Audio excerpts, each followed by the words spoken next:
J'ai toujours été ouvert, en tout cas, à toutes les propositions émanant de services privés.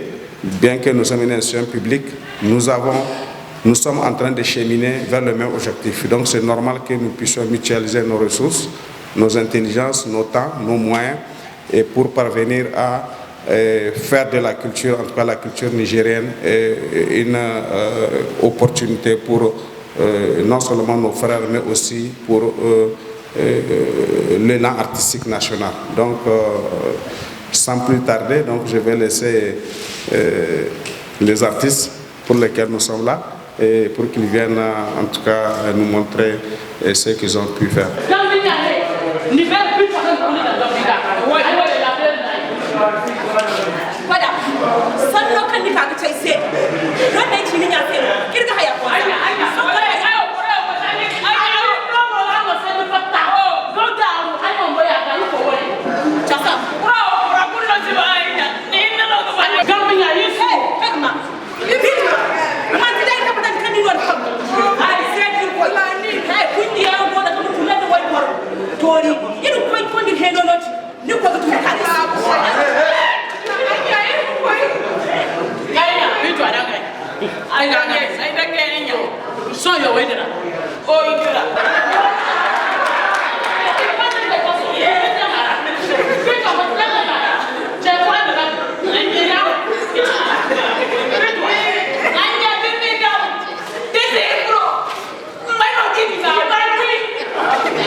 Ce projet a été élaboré depuis 2023, ensuite en 2024, et ça n'a vu le jour qu'en 2025, pour dire pourquoi.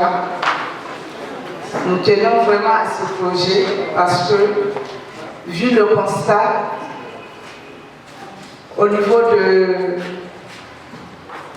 l'information, communication sur la question des violences basées sur le genre, les industries culturelles aussi ne sont pas épargnées.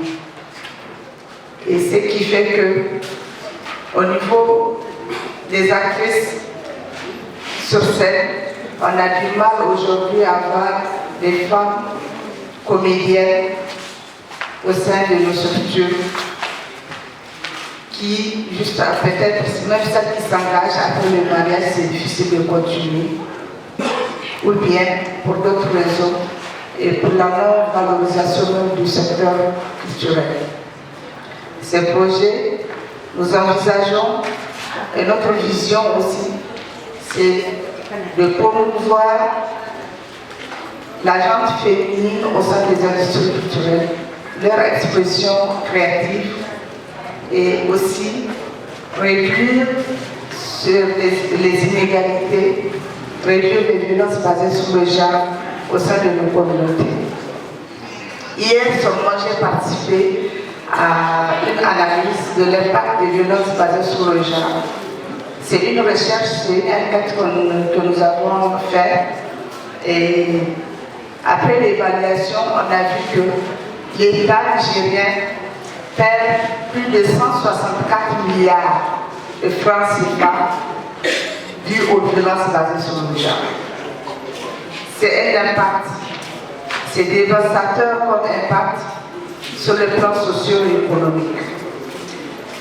Donc, initier aujourd'hui, informer et former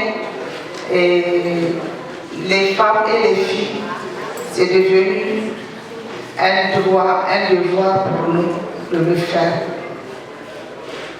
Et ce matin, vous allez voir, on a formé 10 femmes et filles sur la question de violence basée sur le genre, en jeu d'acteur, en recyclage, en scénographie, puis sur la question de la communication digitale pour qu'elles puissent promouvoir elles-mêmes leur expression créative. On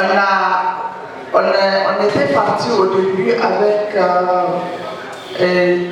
plus de 30 candidatures. On a sélectionné 15, ensuite 10, et finalement on a fini avec 7 vraiment qui sont aptes à travailler.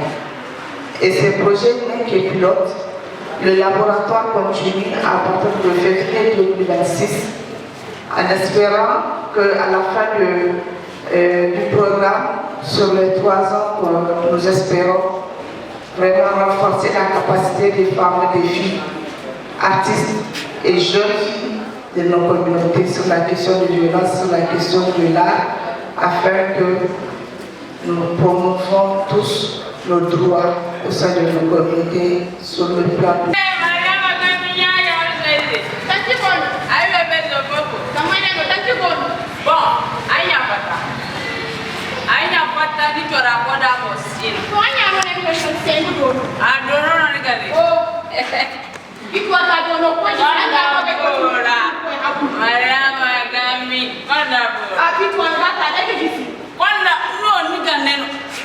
D'abord, faut poser Kagasa. Il faut bien parler.